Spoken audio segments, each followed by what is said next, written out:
Nah, ini pemangkasan pohon-pohon untuk masuk double decker.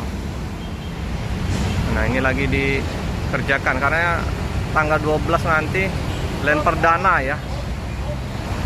Wah, lagi pengerjaan ini ya, supaya gak nyangkut bus double deckernya. Lorena Jenderal Hijau.